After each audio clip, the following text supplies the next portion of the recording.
प्रिय विद्यार्थियों नमस्कार। हिंदी की ऑनलाइन शिक्षण व्यवस्था में आप सबका हार्दिक अभिनंदन स्वागत। आइए प्रारंभ करते हैं हिंदी का शिक्षण। हम पढ़ रहे हैं दीर्घ स्वर संधि।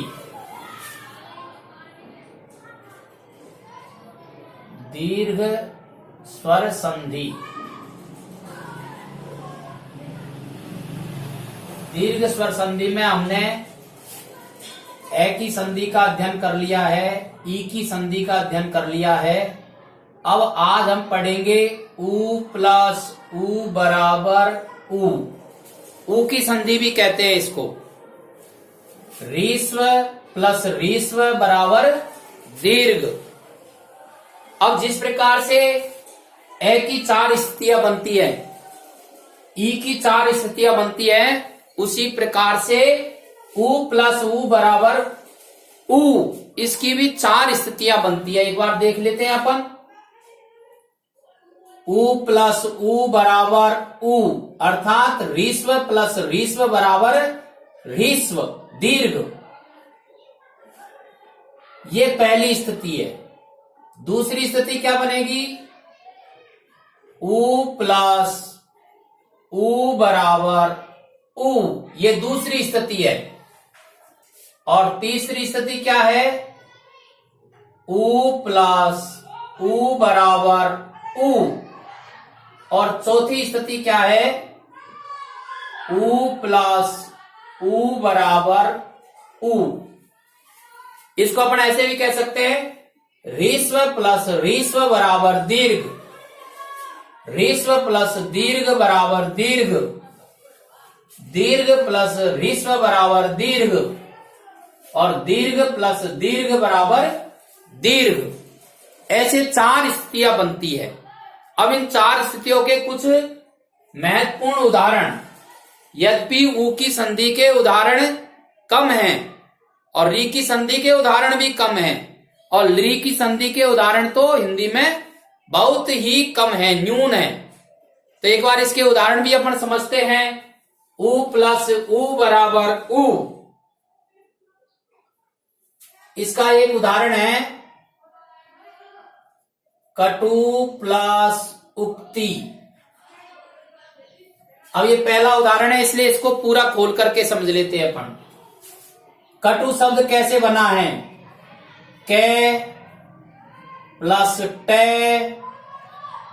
अब इस टे में हलंत लग गया और उ इसमें से बाहर निकाल लिया हमने। कै प्लस ट प्लस उ प्लस उ प्लस आधा कै और ती। अब समझना क्या है हमको, संधि कहां हो रही है? उ प्लस उ बराबर दीर्घ उ होगा। तो यहां उ प्लस उ बराबर दीर्घ उ। कै प्लस टे प्लस दीर्घ उ प्लस आधा कैती। अब ये बात हम जानते हैं कि स्वर हमेशा अपने से पहले वाले वर्ण में जाकर के मिलता है। तो कै और टे में दीर्घ स्वर दीर्घ उ मिलेगा टू और ती, तो शब्द बनेगा कटुक्ति। एक उदाहरण और है इसका, लघु प्लस उत्तम। विस्तार से समझ लेते हैं इसको। ले हलंत प्लस ए, ले में क्या स्वर मिला हुआ है? ए स्वर मिला हुआ है। घे प्लस उ, घे में क्या स्वर मिला हुआ है? उ स्वर मिला हुआ है। और उ प्लस ते आधा प्लस ते प्लस ए प्लस में प्लस ए, ये स्थिति है। इसका विस्तार से यदि अपन वर्णन करते हैं तो इसका वर्ण विवरण या शब्द विश्लेषण इस तरह से है। ए ले के साथ मिला हुआ है, इसलिए ले। घे के साथ उ मिला हुआ है और यहां पर उ, यहां दीर्घ स्वर संधि हो रही है, इसलिए यहां हो जाएगा दीर्घ उ। तो यहां घ हलंत बचेगा, प्लस उ प्लस तय, ये स्वर इसमें मिलेगा त प्लस मैं, ल और घ में दीर्घ उ मिल जाएगा तो घू हो जाएगा, लघु, आधा तय, तय मैं, लघुत्तम शब्द बनेगा। और उदाहरण देखिए इसके आप, गुरु प्लस उपदेश, गुरु प्लस उपदेश, और गुरु जो शब्द है इसका अंतिम जो वर्ण है रे, इसमें क्या स्वर मिला हुआ है, उ स्वर मिला हुआ है। उपदेश जो शब्द है इसका प्रथम वर्ण कौन है, उ क्या है, स्वर है, और दोनों स्वर मिलकर के दीर्घ स्वर बनेंगे और ये शब्द हो जाएगा गुरुपदेश। अब एक बात यहां समझ लीजिए आप, विद्यार्थी गुरु और गुरु इसके अंतर को नहीं समझ पाता है। गुरु लिखने पर या तो दोनों स्थानों पर इसी तरह से लिख देता है या दोनों स्थानों पर इस तरह से लिख देता है। समझना यह है आपको, यहां जो गुरु है इसमें जो रे है इसके अंदर ऋस्व उ लगा हुआ है, और ये जो गुरु शब्द है इसके रे के अंदर दीर्घ उ है। इसके अंतर को अच्छी तरह से समझ लीजिए। गुरु इसकी बनावट इस तरह से रहेगी और गुरु यहां ये गांठ वाला लगेगा, इसको आप समझ लीजिए। तो यहां पर गुरुपदेश में रू दीर्घ आएगा, इसलिए गुरुपदेश शब्द बनेगा। अब अपन दूसरी जो स्थिति है इसकी, उ प्लस उ बराबर उ, इसके उदाहरण समझते हैं। इसका उदाहरण है लघु प्लस ऊर्मी, उ दीर्घ है यहां पर। अब लघु जो शब्द है इसका अंतिम वर्ण है घ, इसके अंदर उ स्वर मिला हुआ है, और ऊर्मी का जो प्रथम वर्ण है उ, ये दीर्घ उ है, और दोनों मिलकर के दीर्घ रूप होगा और शब्द हो जाएगा लघूर्मी। लघु यानी छोटा होता है और इसका शब्द बन जाएगा लघूर्मी। इसका दूसरा उदाहरण देखिए आप,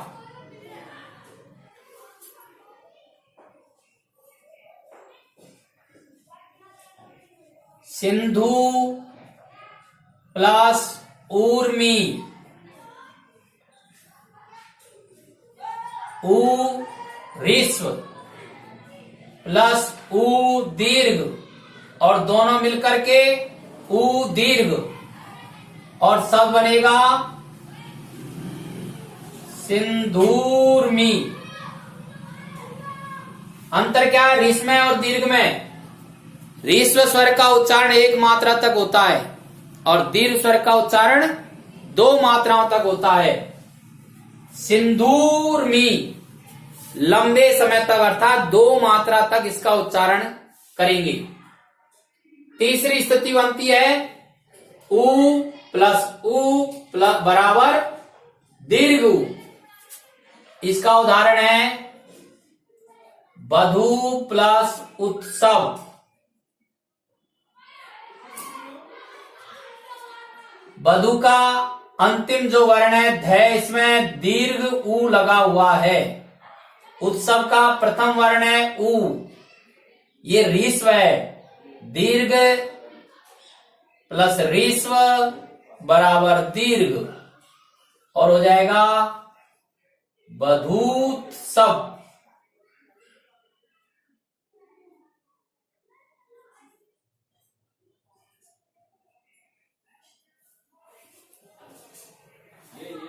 अंतिम उ प्लस उ बराबर उ। इसका उदाहरण देखिए आप, सरयू प्लस उर्मी, सरयू में दीर्घ ऊ है, उर्वी में दीर्घ ऊ है, दोनों मिलकर के दीर्घ रूप बनेगा और शब्द बनेगा सरयूर्मी। एक उदाहरण और है, भू प्लस ऊर्ध्व,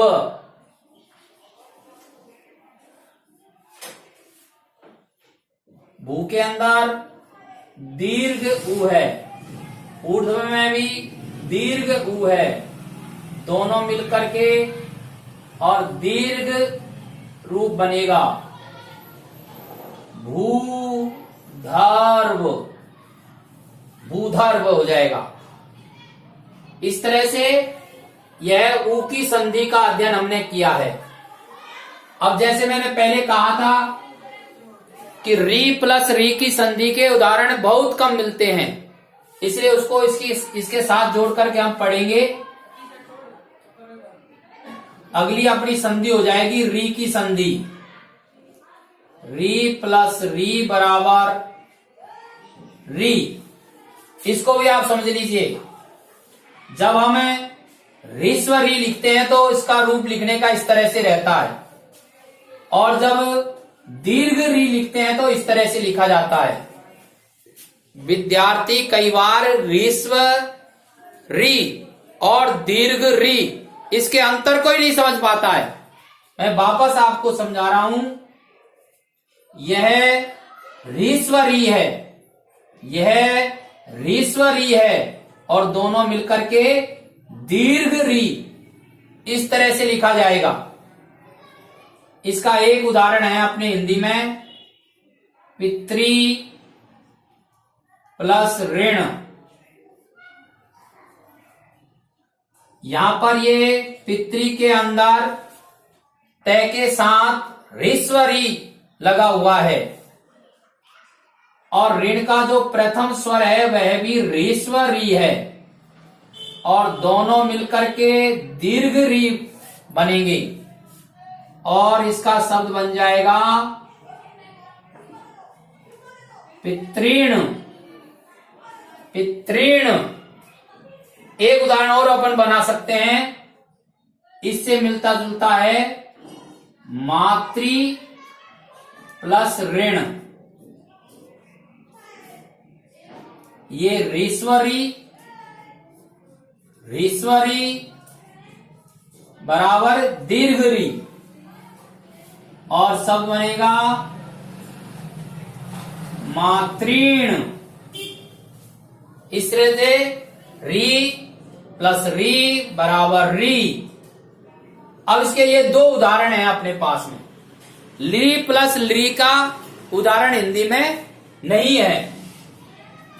इस तरह से अपनी दीर्घ स्वर संधि ए की संधि, ई की संधि, ऊ की संधि, और इसी के साथ में री प्लस री की संधि। अब एक संधि इसमें है ली प्लस ली की संधि। तो ये चार प्रकार के स्वरों की दीर्घ स्वर संधि का अध्ययन हमने इस वीडियो में किया है। समझने की दृष्टि से आप इसको कम से कम 2 बार सुने, और इसका स्क्रीनशॉट आप ले लें। शिक्षण के वीडियो आपके पास आते रहें, इसके लिए आप इसे सब्सक्राइब करें। एक बात मैं और आपसे कहता हूं, जितने उदाहरण हम पढ़ेंगे उतना ही उस संधि के संबंध में हमारा मत स्पष्ट होता चला जाएगा। कुछ उदाहरण यहां आपके सामने रखे हैं, आप अन्य उदाहरण भी खोज करके और उनका अध्ययन कर सकते हैं। अब अगली जो संधि होगी हमारी, अपन ने पढ़ा है कि स्वर संधि के 5 रूप है, तो उसमें से एक रूप अपन ने पढ़ा है दीर्घ स्वर संधि। अगले वीडियो में हम अध्ययन करेंगे गुण स्वर संधि का। धन्यवाद।